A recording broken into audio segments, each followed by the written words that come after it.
Subhanallah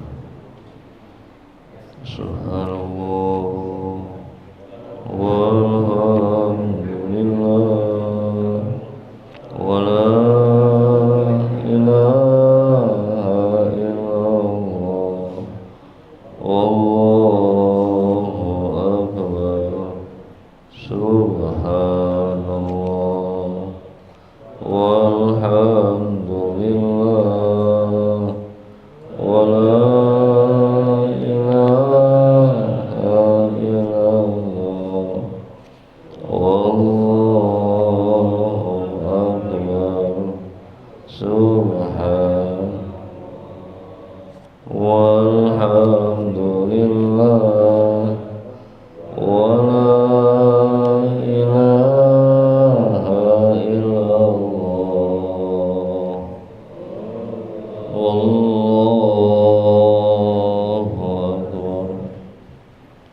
Assalamualaikum warahmatullahi wabarakatuh.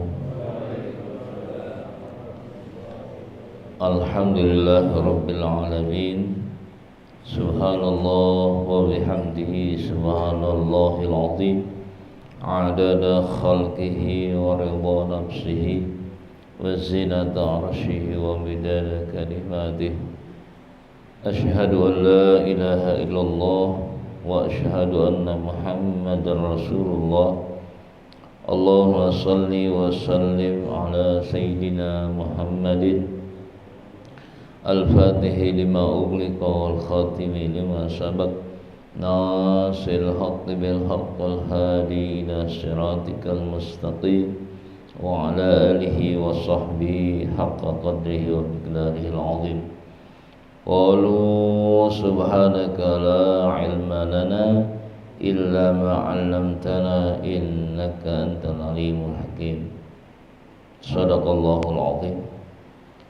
Para bapak dan saudara yang dimuliakan Allah Subhanahu wa taala, kita bersyukur kepada Allah. Alhamdulillah, di pagi hari ini Allah telah limpahkan kita nikmat yang begitu banyak sehingga kita bisa melaksanakan sholat subuh dengan berjamaah dan dilanjutkan dengan taklim atau kajian Al-Quran. Tentu kita berharap dan berdoa mohon kepada Allah apa yang kita laksanakan di pagi hari ini mudah-mudahan diterima oleh Allah Subhanahu wa taala. Dan semoga Allah berikan kita kefahaman terhadap ayat-ayat yang kita akan bahas dan akan kita baca bersama. Hadirin yang dimuliakan Allah, sebelum kita mengkaji surat Al-Baqarah ayat 130, kalau nggak salah sampai situ. Al-Baqarah 130. Kita awali dengan satu surat Al-Fatihah. Semoga dengan Fatihah ini Allah mengampuni dosa-dosa kita, dosa-dosa kedua orang tua kita, guru-guru kita semua, dan keluarga kita seluruh kaum muslimin wal muslimat. Al-Fatihah. A'udzubillahi minasyaitonir rajim. Bismillahirrahmanirrahim. Alhamdulillahi rabbil alamin. Ar-Rahmanir Rahim. Maliki yaumiddin. Iyyaka na'budu wa iyyaka nasta'in. Ihdinas siratal mustaqim.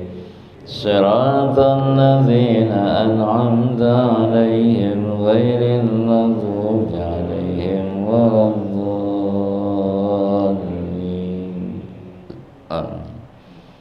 Kita baca A'udzu billahi minasy syaithanir rajim.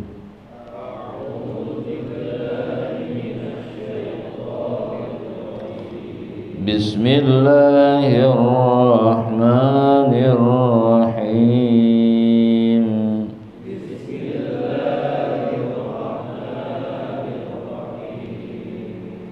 ومن يرغب عن ملة إبراهيم إلا من سفه نفسه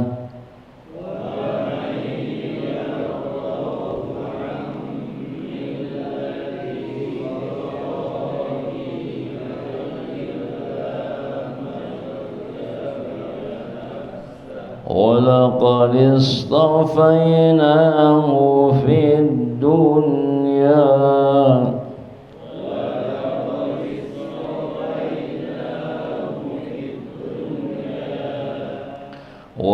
وإنه في الآخرة لمن الصالحين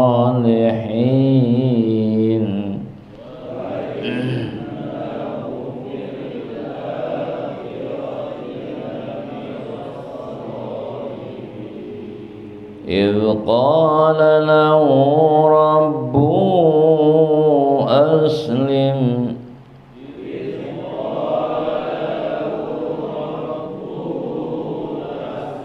قال أسلمت لرب العالمين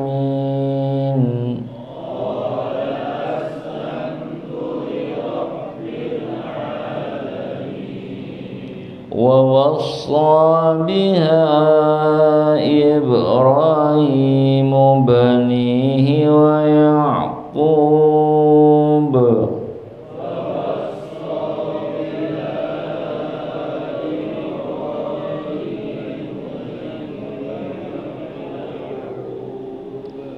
يا بني إن الله اصطفى لكم الدين فلا تموتن إلا وأنتم مسلمون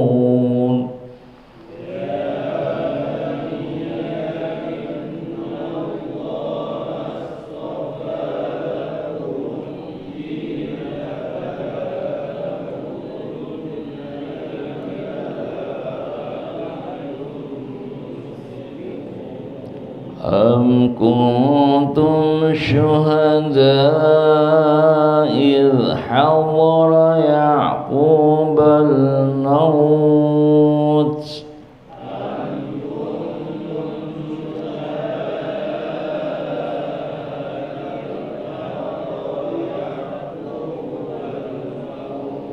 إذ قال لبنيه ما تعبدون من بعدي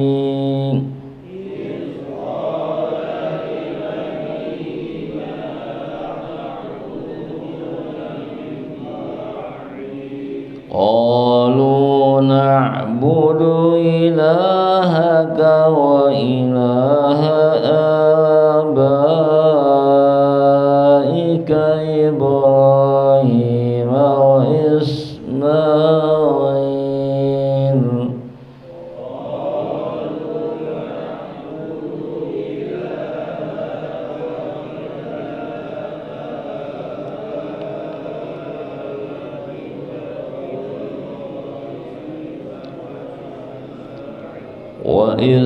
وإسماعيل وإسحاق إلها واحدا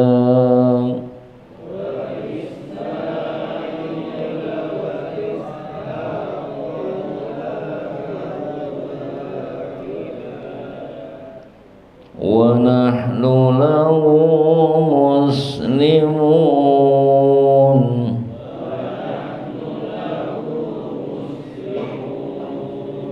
تلك أمة قد خلت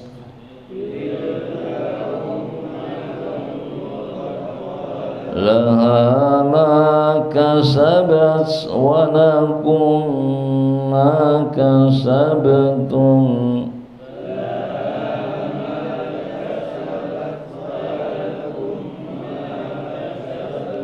ولا تسألون عما كانوا يعملون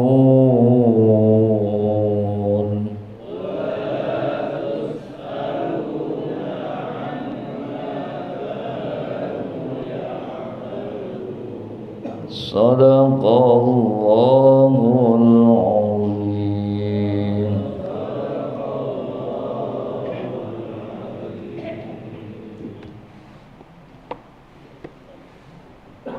Bismillahirrahmanirrahim. Wa may yarghabu an millati Ibrahim illa man safiha nafsah. Wa man, dan orang, yarghabu yang tidak suka atau dalam artian membenci, Millati Ibrahim, dari milahnya Nabi Ibrahim, agama yang dibawa oleh Nabi Ibrahim.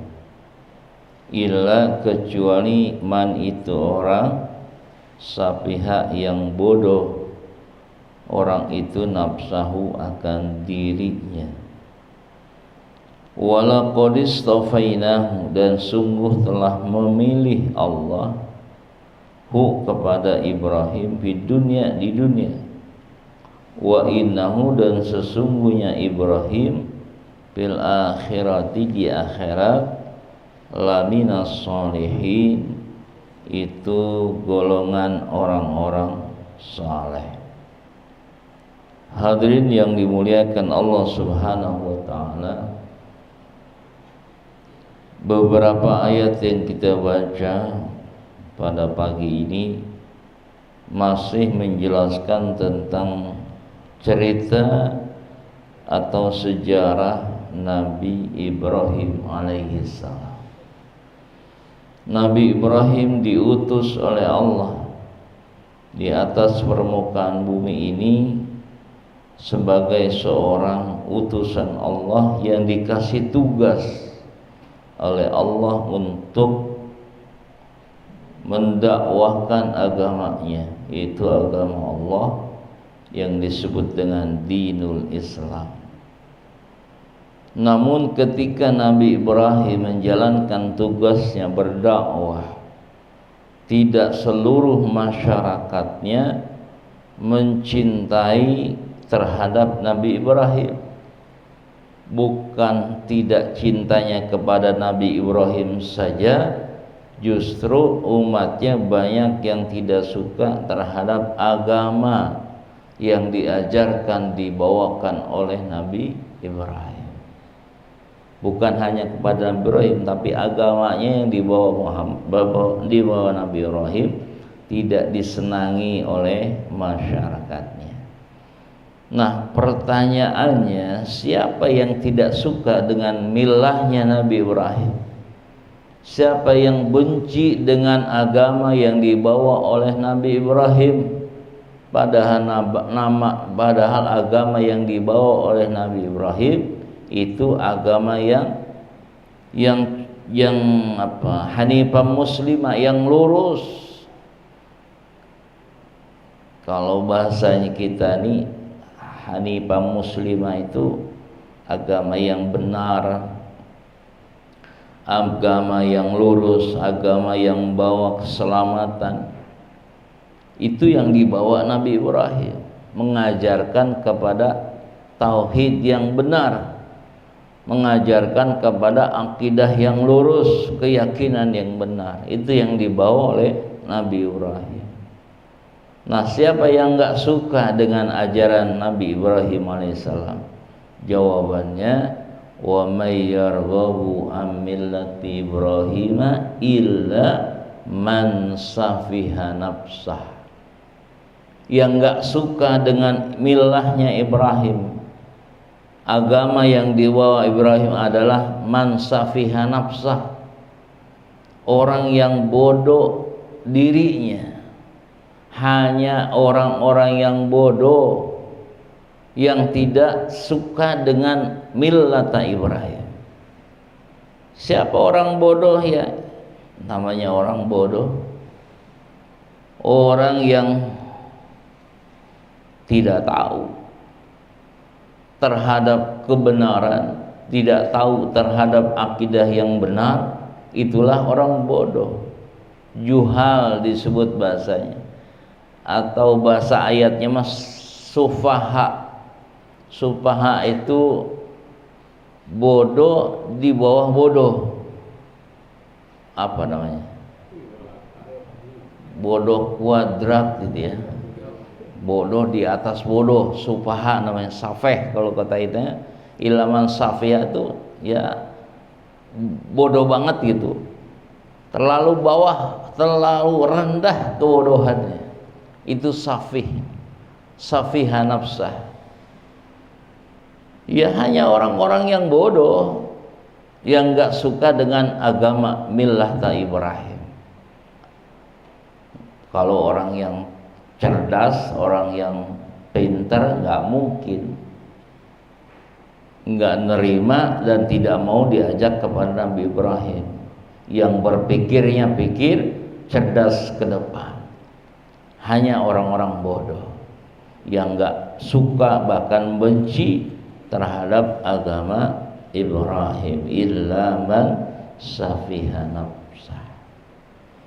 Padahal Nabi Ibrahim itu waman waqad walaqadis tafainahu fid dunya. Nabi Ibrahim ini adalah nabi pilihan Allah di dunia. Jadi termasuk Ibrahim itu nabi pilihan. Bahkan Nabi Ibrahim dikasih julukan sebagai Khalilullah, kekasih Allah. Orang-orang nabi-nabi, rasul-rasul pilihan Allah. Walaqad istafainahu fid dunya.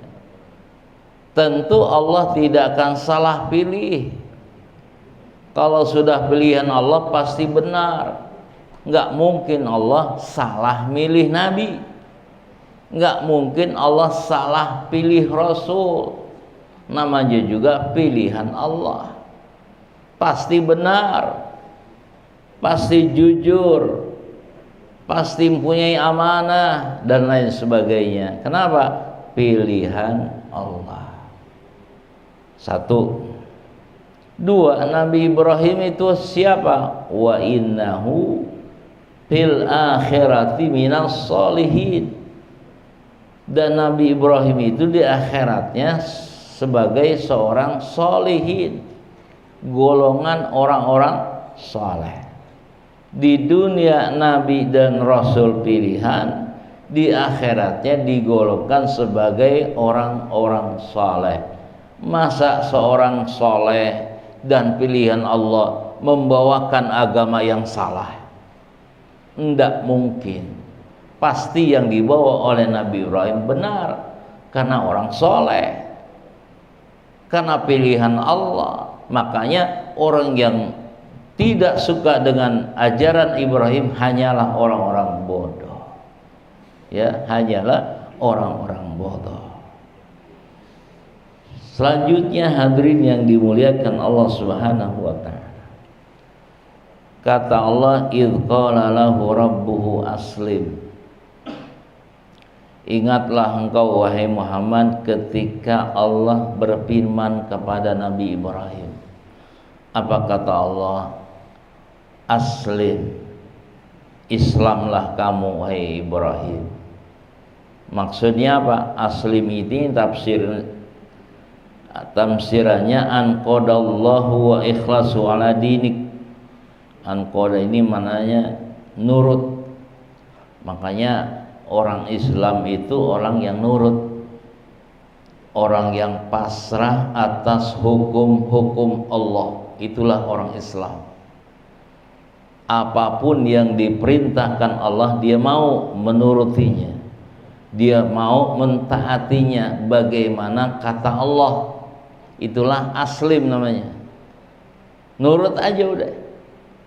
Allah perintahkan puasa Ramadan, dia mau nurut puasa Ramadan. Allah perintahkan dia sholat, dia sholat. Itulah Islam. Maknanya nurut, pasrah. Pasrah apa? Apa yang Allah syariatkan, apa yang Allah perintahkan, apa yang Allah anjurkan, apa yang Allah syariatkan, dituruti. Itulah orang Islam.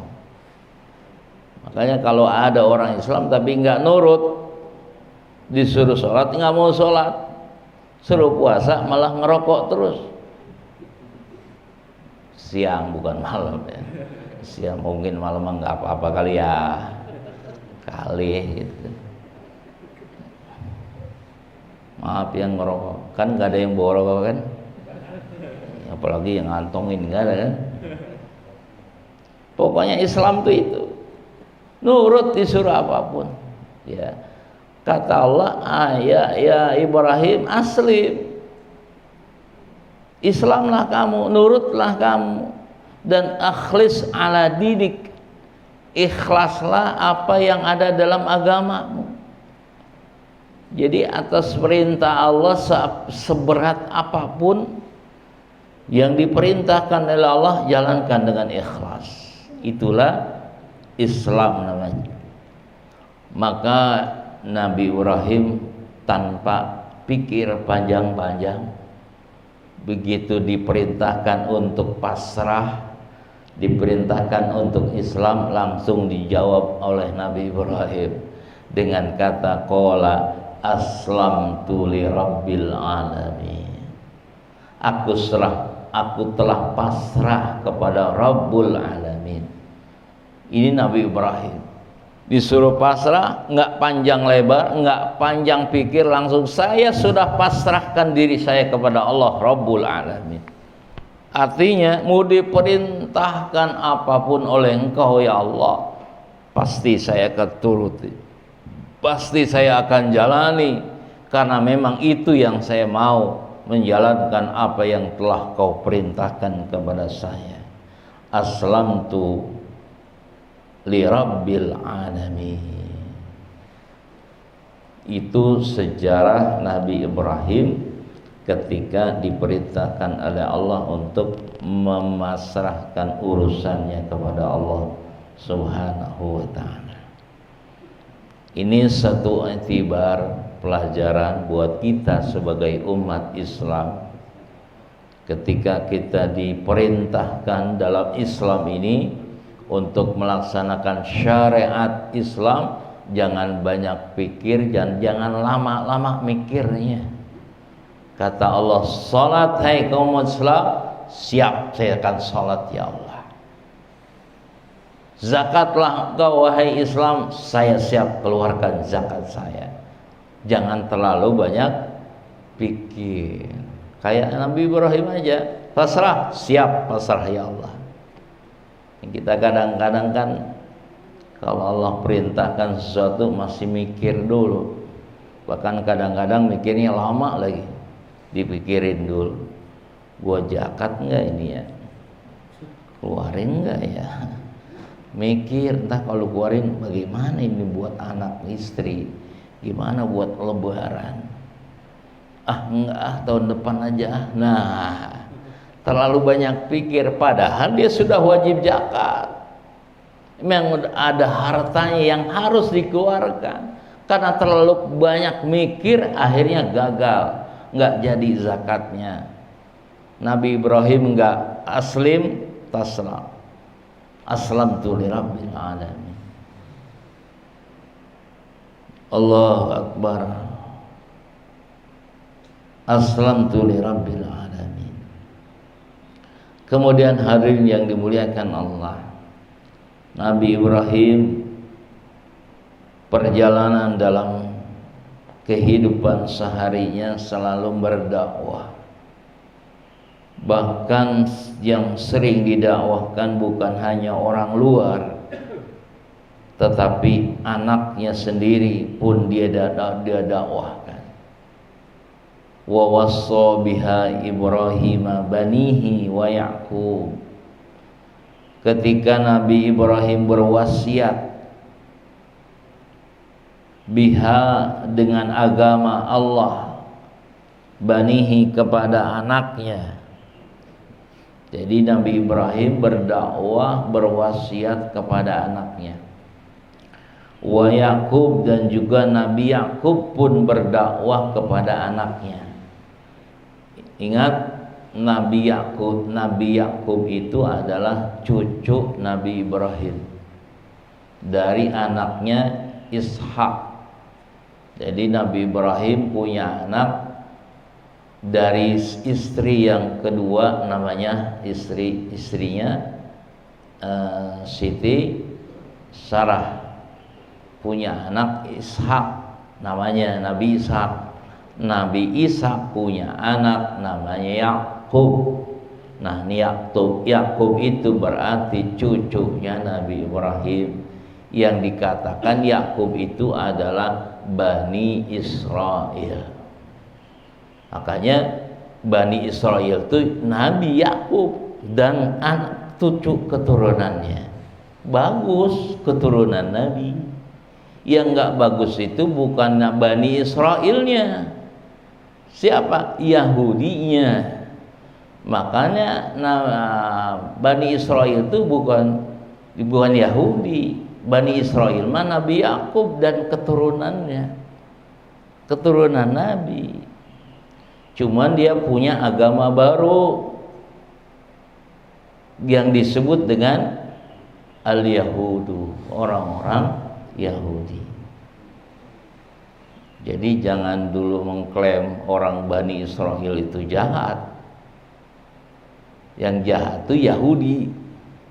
Bani Israel mah Nabi Yakub.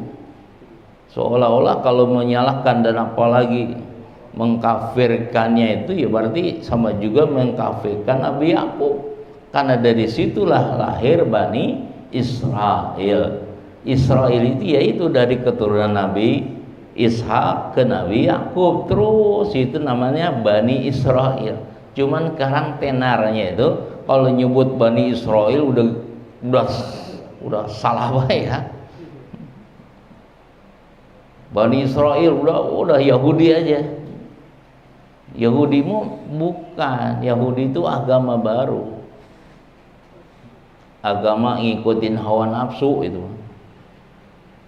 Nah, kembali. Nah, Nabi Yakub yang cucu daripada Nabi Ibrahim, dan Nabi Ibrahimnya berwasiat kepada anak-anaknya. Sama nasihatnya apa? Ya baniya, wahai anakku, innallaha astafa lakumuddina, sesungguhnya Allah telah memilih buat kalian agama, yaitu dinul Islam.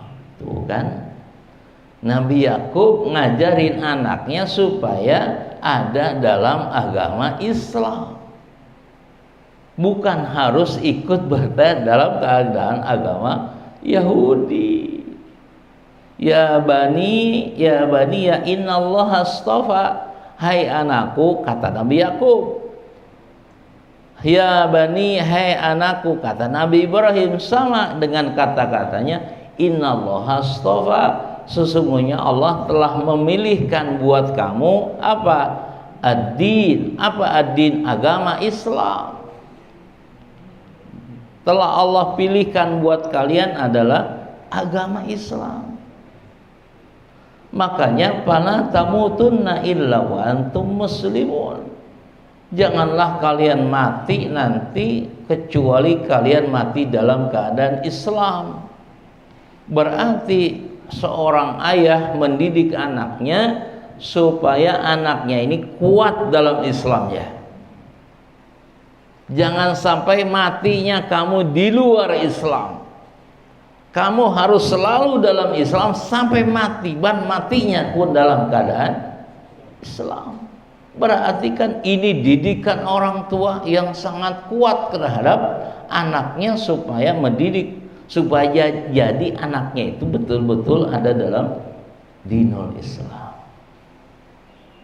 Tuh sebenarnya ya baniya innallaha astafa lakumuddina, yang Syekh Jalaluddin Asyuyuti mentafsirkan ad-dina di situ bukan agama apa-apa dan bukan agama siapa-siapa, adalah dinul Islam.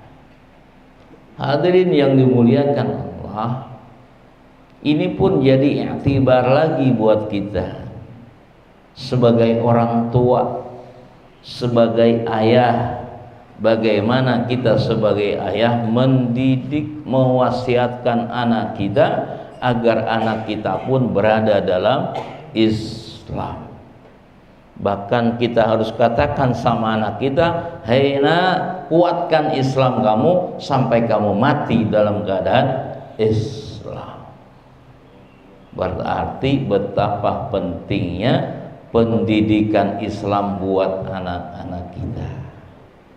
Takut kita sudah wafat, kita meninggal dunia, anak kita, nah ini yang bahaya, meninggalkan agama Islam. Nauzubillah. Maka didiklah anak itu dari masih usia dini tentang agama Islam, biar nanti dia kuat Islamnya. Begitu hadis sekalian. Nah, kalau kita ya alhamdulillah ya, udah tua begini mah, alhamdulillah lah, nggak mungkin mati kita dalam keadaan mati agama lain. Insya ya orang tinggal dikit lagi gitu. Ya tinggal berapa tahun lagi kita paling juga.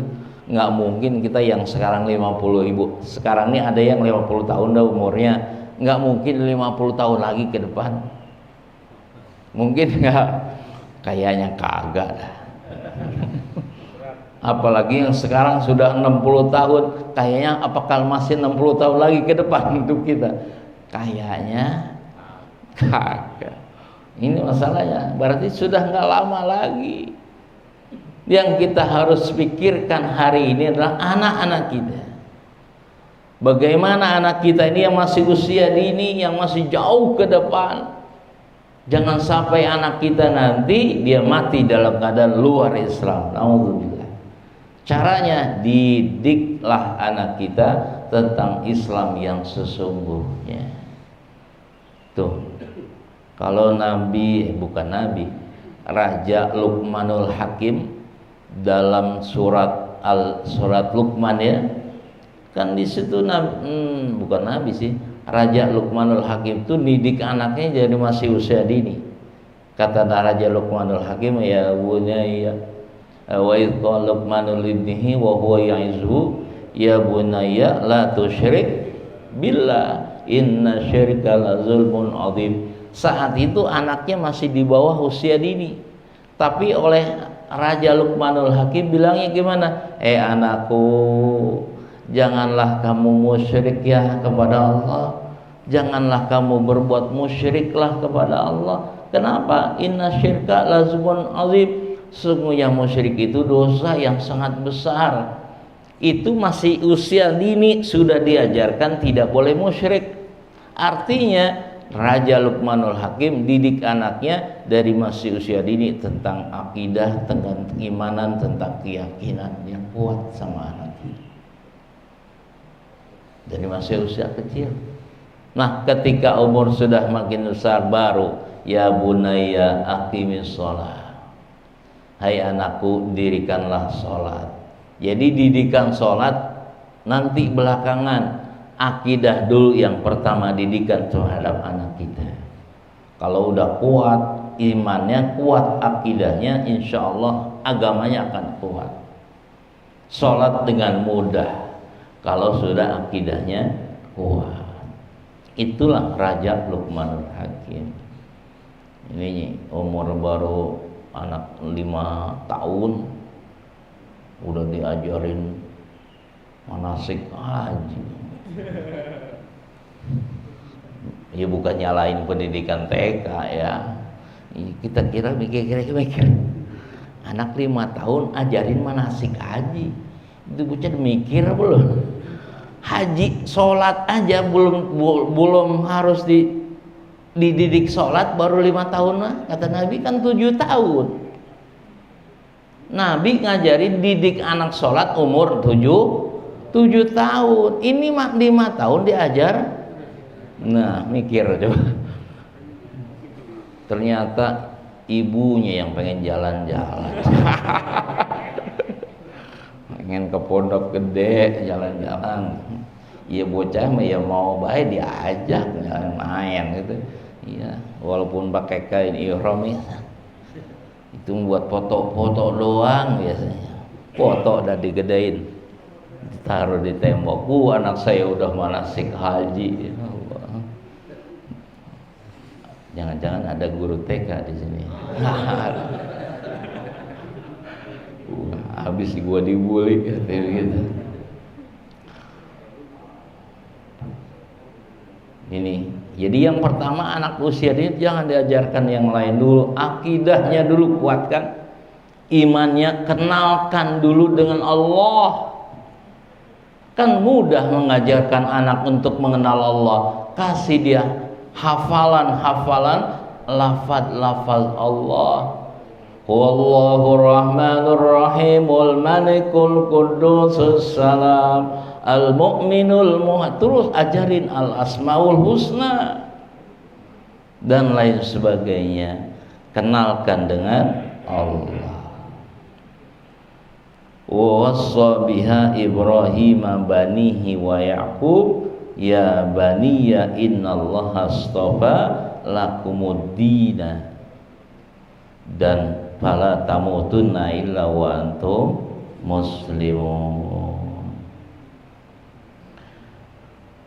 Hadirin yang dimuliakan Allah Subhanahu wa taala, ayat berikutnya ini sudah beda asbab nuzul. Asbab nuzulnya ayat berikutnya adalah ada seorang Yahudi datang kepada Nabi. Kata orang Yahudi, alasta ta'lamu anna Ya'qub yawman mata awsa bihi binabihi bil yahudiyah. Bukankah engkau tahu wahai Muhammad bahwa Yakub itu, kata orang Yahudi ini, Yakub itu ketika mau meninggal dunia, dia berwasiat kepada anaknya. Apa wasiatnya? Kata Nabi Yakub, hei anakku, ikutilah ajaran agama Yahudi. Itu kata orang Yahudi. Sekali lagi, kata orang Yahudi datang kepada Nabi Muhammad, kan kamu tahu nggak kamu bahwa Nabi Yakub itu ketika menjelang kewafatannya ngomong, bahkan wasiat sama anaknya bahwa anaknya itu harus ngikutin agama Yahudi. Padahal itu kata-kata yang bohong. Akhirnya turun ayat Quran. Katakan oleh Muhammad, am kuntum syuhada'a idh hadara Ya'qubal maut. Memangnya kamu itu menyaksikan ketika kewafatan Nabi Yakub bahwa Nabi Yakub itu mengatakan seperti itu? Kan Nabi Yakub hidupnya jauh sebelumnya Nabi Muhammad. Itu ya, Nabi Yakub jauh banget zamannya kan. Nah, memangnya kamu ketika Nabi Yakub meninggal dunia, kamu menyaksikan kewafatan Nabi Yakub? Ini Yahudi di zaman Nabi Muhammad. Antara zaman Nabi Muhammad dengan Nabi Yakub kan jauh banget waktunya. Nah, katanya, emang kamu tahu wafatnya Nabi Yakub, bahwa Nabi Yakub mengatakan sama anaknya, hendaklah ngikuti Yahudi. Kan enggak menyaksikan kau. Orang waktunya jauh.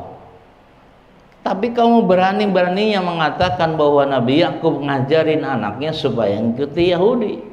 Berarti kamu bohong. Begitu maksudnya. Am syuhada alaikum am syuhada am kuntum syuhada in hadara Yaqubal maut. Kecuali kalau kamu saat Nabi Yakub meninggal dunia, kamu sudah ada di situ dan kamu saksikan kewafatan Nabi Yakub. Kan itu enggak. Kamu belum ada saat itu. Belum lahir, jauh banget bahkan. Kok berani-beraninya kau mengatakan Nabi Yakub itu bilang sama anaknya supaya mengikuti Yahudi. Begitu dibantah oleh Nabi kita Muhammad SAW. Justru yang dikatakan oleh Nabi Yakub kepada anaknya ketika menjelang kewafatannya begini. Apa? Idh qala li banihi ma ta'buduna min ba'di. Justru yang dikatakan oleh Nabi Yakub kepada anaknya menjelang kewafatannya adalah, hei anakku, ma ta'buduna min ba'di. Siapa yang akan kamu sembah setelah kewafatan saya? Itu yang benar. Kalau nanti ayah sudah meninggal, yang kamu sembah siapa nak? Tuh yang dikatakan oleh Nabi Yakub sama anaknya. Yang kamu sembah siapa setelah ayah mati nanti? Maka si anak-anaknya mengatakan, qalu na'budu ilahaka wa ilaha abaika Ibrahim wa Ismail wa Ishaqa ilahan wahidan wa nahnu lahu muslimun. Ini jawaban anak yang sangat cerdas. Ditanya sama bapaknya, siapa yang kamu sembah nanti setelah aku wafat? Nah, jawabannya, yang aku sembah wahai ayah adalah Tuhannya ayah. Siapa? Allah. Tuhannya Nabi Ibrahim, Tuhannya Nabi Ismail, Tuhannya Nabi Ishak. Siapa lagi kalau bukan Allah Subhanahu wa ta'ala? Itu jawaban anaknya. Bahasa lempengnya begini, kata anaknya, yang saya akan sembah ya wahai Bapak setelah Bapak meninggal, tetap yang saya sembah adalah Allah Subhanahu wa ta'ala. Yang dikatakan Allah itu adalah Tuhannya ayah, Tuhannya Ibrahim, Tuhannya Ismail, Tuhannya Ishak. Itu yang saya akan sembah sekalipun ayah sudah meninggal dunia. Berarti ini kan anaknya sudah kuat banget akidahnya, sangat kuat keimanannya, karena jawabannya benar. Itulah hasil didikan Nabi Yakub. Dari itu, dari masih usia dini dididik terhadap akidah yang benar. Ilahan wahidan itu adalah Tuhan yang satu, Tuhan yang esa, Allah Jalla Jalaluhu. Wa nahnu lahu muslimun, dan kami adalah orang-orang Islam. Nah, ini juga lagi-lagi jadi i'tibar, pelajaran buat kita semua terhadap anak-anak kita. Maksudnya apa? Perhatikan kehidupan anak kita setelah kita mati nanti, yaitu bagaimana anak kita pun ya yang disembah itu setelah kita mati adalah Allah Subhanahu wa ta'ala. Kalau zaman sekarang ini ada juga orang tua yang bukan salah didik ya, tapi lebih cenderung kepada dunia, mendidik anak-anaknya yang cenderung kepada ekonomi dunia, sehingga kalau dalam bahasanya bukan seperti Nabi Yakub. Kalau Nabi Yakub nanya sama anaknya apa? Ma ta'buduna min ba'di. Siapa yang kamu sembah setelah aku wafat? Kalau orang tua sekarang lain, mata kuluna min ba'di. Itu kata ceramah Jainuddin Enjet. Pernah dengar begitu? Orang tua sekarang katanya bukan ditanya sama anaknya, mata kuluna min ba'di. Siapa yang kamu sembah nanti nak kalau sudah ayah meninggal dunia? Sekarang mah tidak, mata kuluna min ba'di. Apa yang kamu makan nak setelah ayah mati nanti? Yang ditanya makan apa? Artinya dididik anaknya urusan dunia aja terus. Biar ayah mati kamu jangan jadi orang susah. Ayah mati kamu jangan jadi orang tua melarat, maka dididik anaknya urusan keduniaan. Usia dini diajari dagang es. Masih sekolah SD disuruh dagang sama bapaknya. Emang nggak boleh? Ya boleh, tapi jangan tinggalkan pendidikan agama. Anak susu berhenti, udah berhenti aja lo sekolah. Dagang es aja udah, dagang ciki. Berhenti dah pesantren, ngapain gue udah capek ngurus ini. Udah mendingan lu dagang, mendingan lu usaha. Masya Allah, padahal masih usia yang memang harusnya lagi haus-hausnya tentang ilmu. Itu sama juga mengatakan sama anaknya, mata kulu nabi ba'di, apa yang kamu makan nak setelah ayah mati nanti. Dididik hanya supaya anaknya itu tidak kesusahan dunianya. Ya, harinya udah dijejelin kalau buat seorang kampungnya dari masih kecil urusan duit lagi. Ternyata pendidikan agamanya, pendidikan akidahnya ditinggalkan oleh orang tuanya. Jangan kayak begitu ya. Maaf, bukan berarti kita salah mendidik anak tentang urusan ekonomi, tapi waktunya. Jangan dari masih kecil udah diajarin nyari duit gitu ya. Ntar ada waktunya nyari duit mah kan gitu. Udah dewasa, baru udah tuh. Jangan masih kecil lo suruh ini suruh itu. Ya udah, tuanya udah tuh anak nggak tahu agama. Tuanya akidahnya hancur. Kenapa? Nggak tahu, nggak dididik, masih kecil. Contohlah seperti Nabi Yakub alaihissalam. Kata Nabi Yakub, ma ta'buduna min ba'di, apa yang kamu sembah setelah aku meninggal dunia. Ternyata anak-anaknya karena memang didikannya dari masih usia dini udah dididik tentang akidah, dia bisa menjawab na'budu ilahaka wa ilaha abaika Ibrahim wa Ismail wa Ishaqa ilahan wahida. Itu jawaban anak yang sangat kuat akidahnya. Wa nahnu lahu muslimun, diujungi kami ini ya anak, kami ini ya bapak adalah orang-orang Islam, bahkan kuat keislamannya. Hadirin yang dimuliakan Allah Subhanahu wa taala, akhirnya diakhiri dengan tilka ummatun, itulah umat qad khalat terdahulu. Umat Nabi Ibrahim adalah umat-umat dahulu, umat Nabi Yakub, nabi umat yang terdahulu. Itu semuanya laha ma kasabat walakum ma kasabtum. Nah, jadi apa yang diperlakukan selama dia hidup di dunia ini, maka akan kembalinya kepada dirinya sendiri. Laha ma kasabat wa alaiha ma kasabat.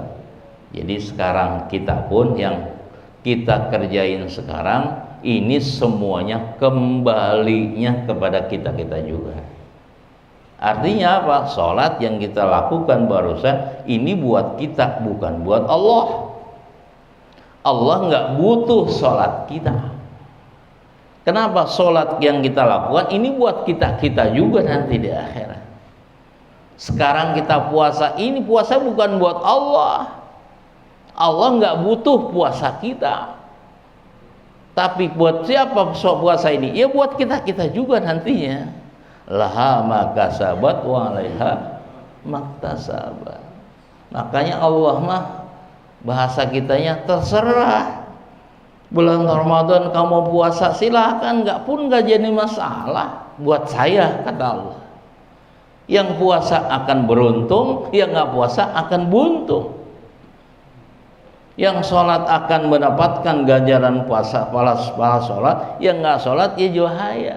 Buat Allah nggak ada rugi, nggak ada untung. Begitu. Aku mah cuma nyariatkan saja supaya hanya merintahkan saja, urusan jalankannya engkau.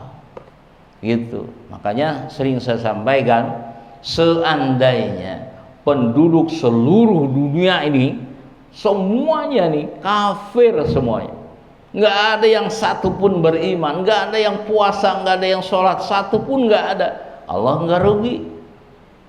Allah tetap mulia, Allah tetap gagah, Allah tetap jadi yang tertinggi, nggak akan menurunkan derajat kemuliaan Allah sekalipun seluruh dunia nggak ada yang iman.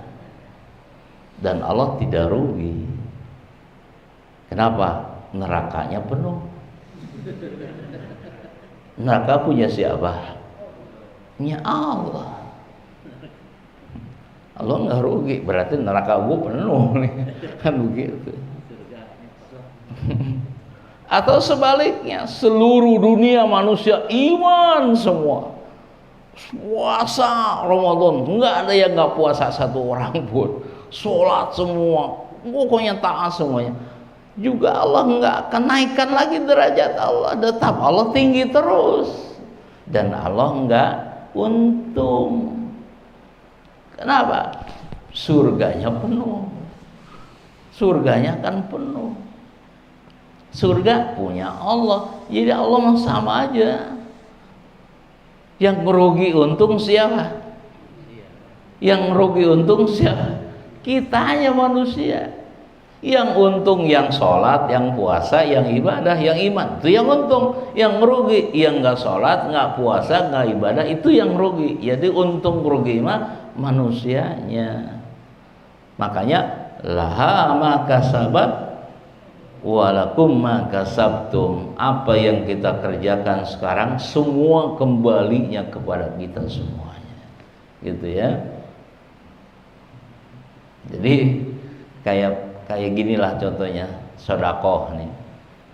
Sedekah itu kan kembalinya buat kita juga. Kita sedekah tiap malam, tiap subuh nih. Masya Allah. Tarawih ada juga. Masya Allah. Ada juga ya. Pantas orang masjid apa ini? Atau orangnya kaya-kaya juga ya. Sedekahnya rajin. Apalagi Ramadan. Kan Ramadan balasan sedekah itu lain, Pak. Lebih tinggi lagi.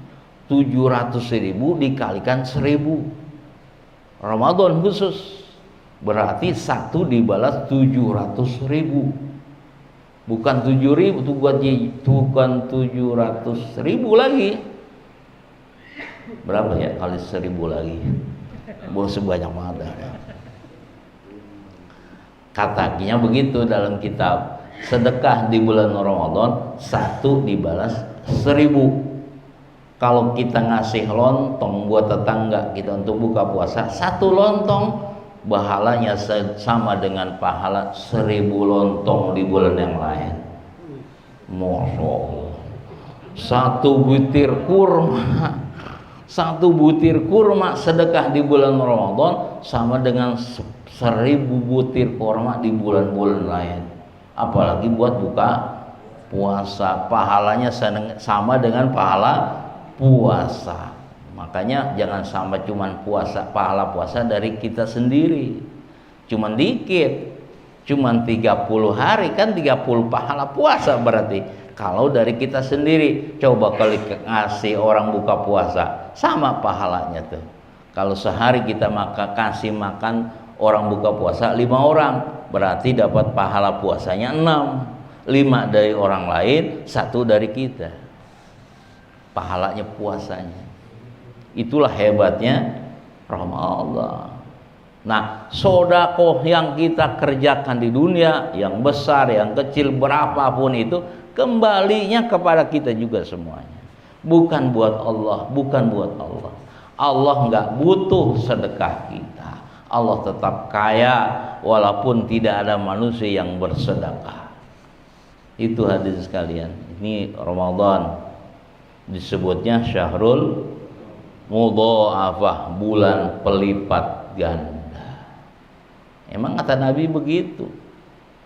Ada lagi hadis mengatakan, sekalian nih, udah surok udah, nambahin dikit lagi dah.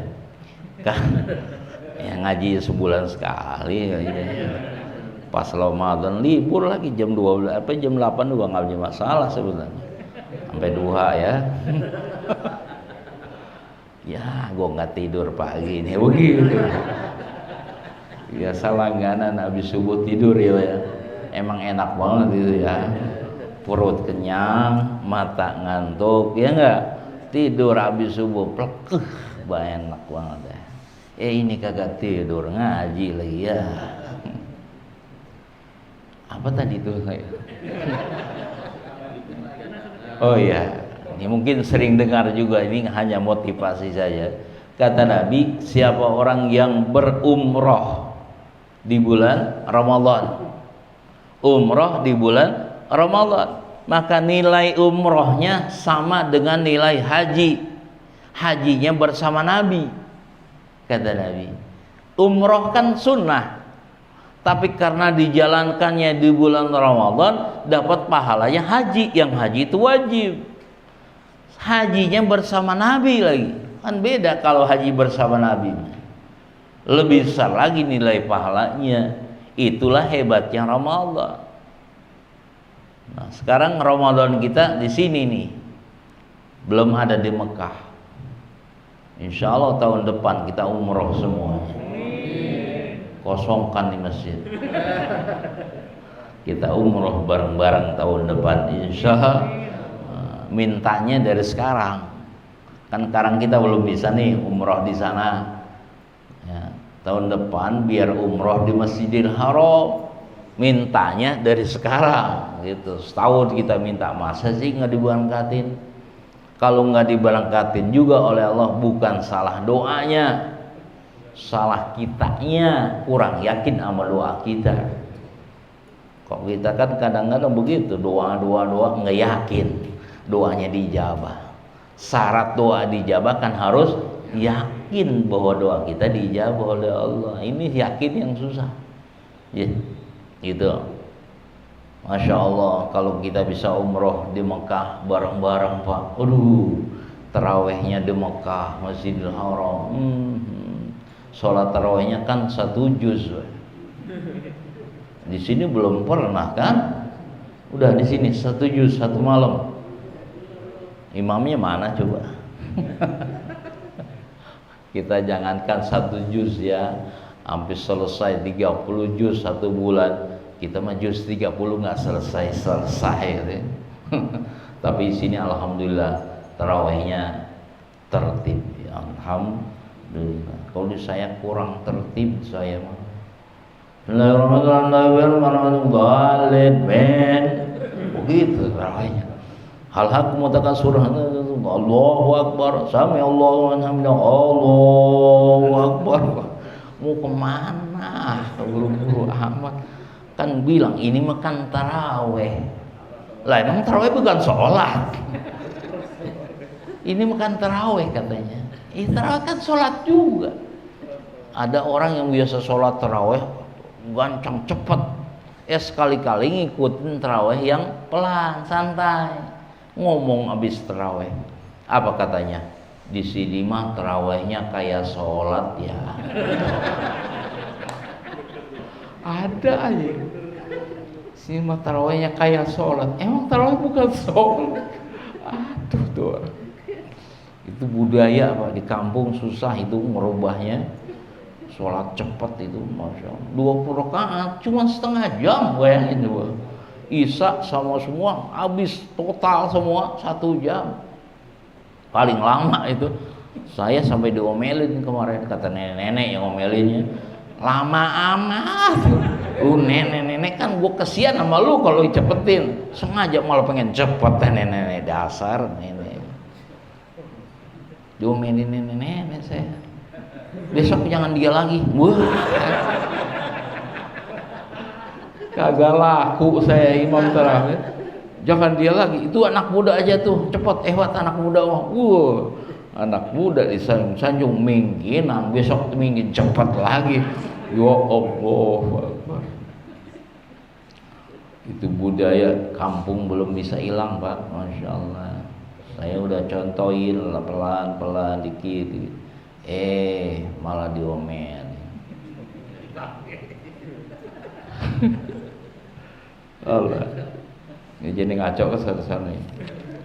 Ya, jadi semuanya itu adalah contohan dari umat-umat terdahulu. Nabi Ibrahim diceritakan dalam Al-Quran adalah merupakan pelajaran buat kita sebagai umat Rasulullah SAW.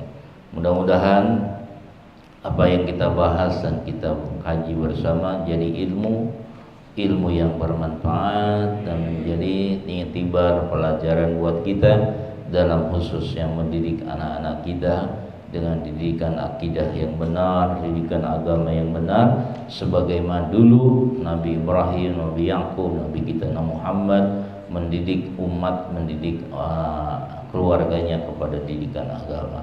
Mudah-mudahan Allah selamatkan diri kita, Allah selamatkan keluarga kita daripada agama yang tidak baik baginya, dan mudah-mudahan kita, keluarga kita semua istiqomah dalam keimanan dan dalam keadaan Islam sampai akhir hayat kita nanti, dan wafatnya semua dalam keadaan Islam.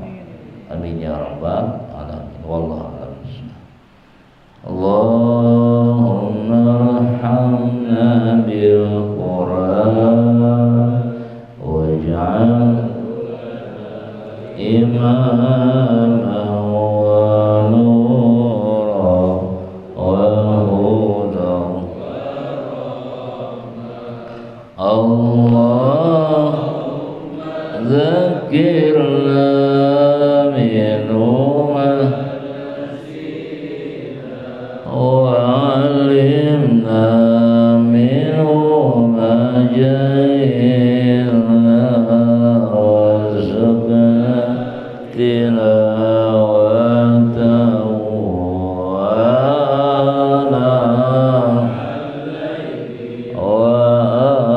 وأطراف النهار واجعل حجة يا رب العالمين والحمد لله رب العالمين. Bismillahirrahmanirrahim. Alhamdulillah rabbil alamin. Hamdan yuwafi ni'amahu kafi masidah. Ya Rabbana lakal hamdu kama yanbaghi li jalali wajhikal karim wa 'azimi sultanik. Allahumma shalli ala sayyidina Muhammad wa ala ali sayyidina Muhammad. Ya Allah, ya Rahman, ya Rahim, ya Tawwab, ya Ghafur, ampuni dosa-dosa kami ya Allah, ampuni dosa-dosa kedua orang tua kami ya Allah, ampuni dosa-dosa nenek kakek kami, guru-guru kami, keluarga kami, dan seluruh kaum muslimin wal muslimat.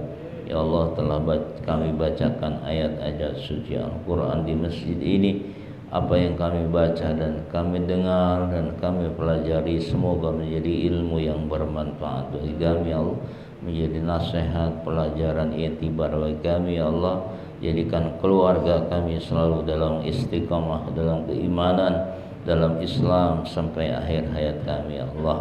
Ya Allah, jadikanlah kami hamba-hambamu yang selalu istiqamah dalam mengamalkan agamamu, dalam menjalankan syariat yang telah kau ajarkan kepada Nabi Muhammad dan Nabi Muhammad ajarkan kepada kami sampai akhir hayat kami ya Allah. Ya Allah, Ramadan yang penuh dengan keberkahan ini, Ramadan yang mulia ini ya Allah, jadikan kami orang-orang yang menjadi orang-orang yang istiqamah sampai akhir Ramadan ini. Kami terus semangat dalam beribadah kepada-Mu ya Allah. Salat tarawih kami, zikir kami, doa kami semuanya ya Allah, kau terima sebagai amal soleh buat kami di akhirat nanti ya Allah. Dengan keberkahan Ramadan ini semoga kau jadikan sebagai orang-orang yang bertakwa, orang-orang yang taat nurut kepadamu ya Allah. Rabbana taqabbal minna innaka antas samiul alim wa tub alaina innaka antat tawwabur rahim. Rabbana atina fid dunya hasanah wa fil akhirati hasanah wa qina adzabannar. Wa sallallahu ala sayyidina Muhammadin wa ala alihi washabihi wasallam. Walhamdulillahi rabbil alamin. Subhanakallahumma bihamdika asyhadu an la ilaha illa anta astaghfiruka wa atubu ilaik. Mohon maaf lahir batin. Assalamualaikum warahmatullahi wabarakatuh.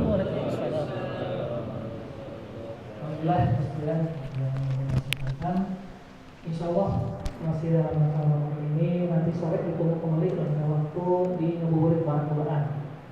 Dan semoga pesan ini menurut Allah Subhanahu wa taala dan ilmu yang bermanfaat dan terus. Terima kasih. Assalamualaikum warahmatullahi wabarakatuh.